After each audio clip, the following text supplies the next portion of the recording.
In today's video, we're going to be talking about how to activate your vagus nerve. And we're not talking about just the old ways to activate vagus nerve, but new ways to activate vagus nerve, such as using technology. So if you're intrigued, stay tuned.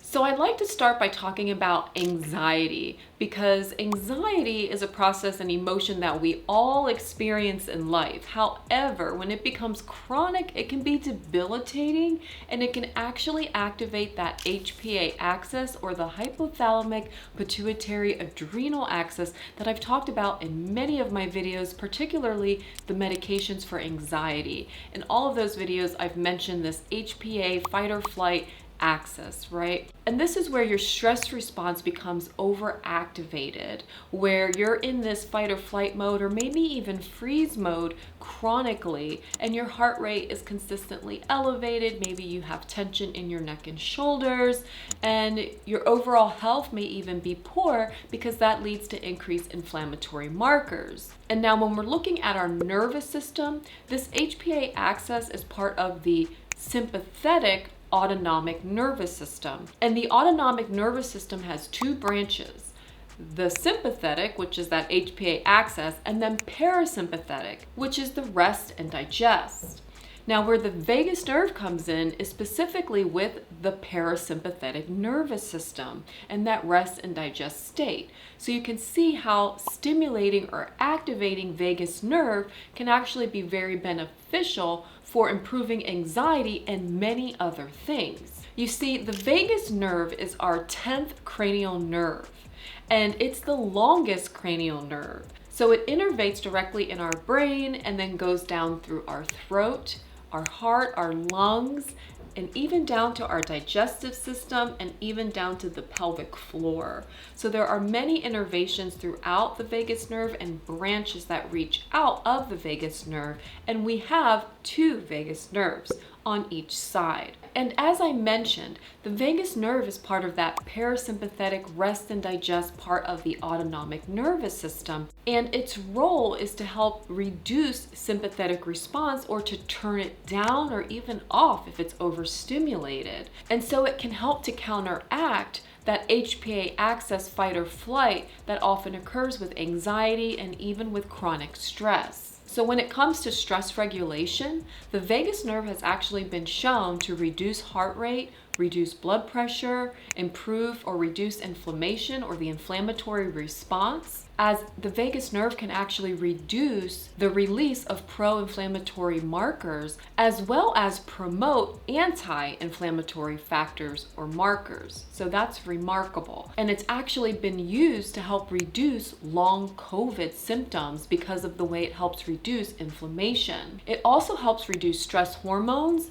like cortisol, which is also inflammatory, as well as promotes digestion and improve that gut-brain axis. And if you recall, I made a video on the gut-brain axis. If you missed it, be sure to check it out right here. However, improving that gut-brain axis can actually improve symptoms of anxiety and depression, and even improve the stress response. When you're reducing heart rate and blood pressure, you actually help to induce a sense of calm. And of course, it'll also help to improve that parasympathetic response, so you'll be more easily able to turn off that sympathetic nervous system when your body is in overdrive fight or flight for a very long time. Your parasympathetic nervous system can come in and be a little stronger in their signaling to turn it down, instead of letting it kind of take over as it has in most of our lives, because we have stress around us everywhere. And the way that our environment is right now is inducive to a stress, sympathetic nervous system driven environment. And so how do we activate the vagus nerve? Well, I talked about activating the vagus nerve in a natural way in the video I did on how to reduce stress, but you can reduce the vagus nerve in some of these ways that I consider the old ways, such as using vagus nerve massage, such as abdominal breathing or diaphragmatic breathing. Remember, the vagus nerve innervates here in our diaphragm. You could also activate the vagus nerve by doing cold baths or ice baths. I'm sure you've seen that because that went viral a couple of years ago. And you can also activate the vagus nerve by chanting or singing or humming, because the vagus nerve innervates through our throat and our vocal cords as well. However, we're here to talk about the new ways to activate the vagus nerve. So what are these new ways? Well, the new ways use technology, and these technologies are seen as stimulation devices. So you'll have direct stimulation, which is a device that's actually implanted similarly to a pacemaker and wraps around the left vagus nerve, which is right here innervated through your neck. And a device that uses this model is a device called Sentiva. But in fact, this isn't actually very new, as this device has been out since the 2000s for the treatment of seizures. And then later on, it started realizing that it was actually improving these patients who had comorbid seizures as well as depression. So now it's actually approved for depression and is actually now being studied for bipolar depression as well. And then there's neuromodulation devices, or another type of stimulation called NeuroStim. And NeuroStim actually uses the tragus of the ear, and particularly the left ear, for direct afferent signaling to the vagus nerve in the brain.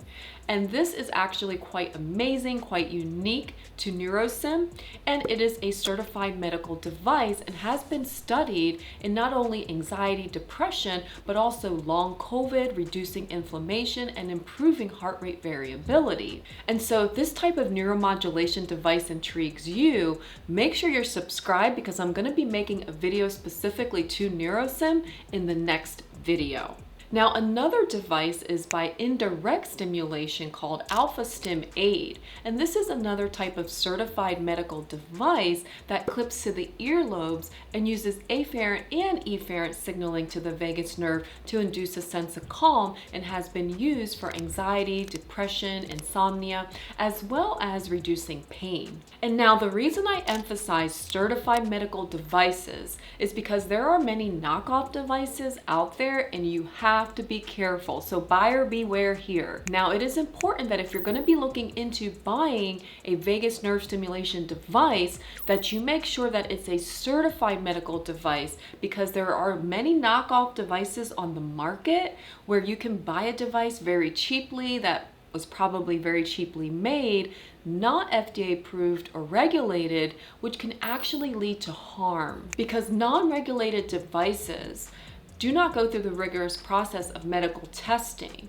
And so when you're dealing with microcurrents or currents through the vagus nerve and you're stimulating it incorrectly, and particularly the right side of the vagus nerve, that can actually lead to stopping your heart, sudden cardiac arrest, and even death have been reported with some of these devices. And also, it's important to note that there are external devices that can be placed directly on the neck, and it's important to note that these devices should never be used on both sides of the neck and only the left side of the neck, because of this risk of severe cardiovascular events that can occur when stimulating both sides, or even just stimulating the right side of the neck. So that's also important to note as well. So that's why it's important to make sure that you look for a device that is certified and has gone through the process to become a certified medical device. That means that not only are the currents that they're using safe, but they're patented as well as studied and researched. So they've had to do clinical trials and studies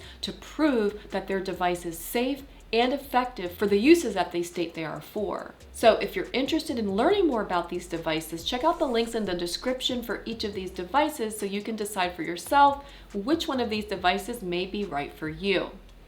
That summarizes my review on how to activate your vagus nerve.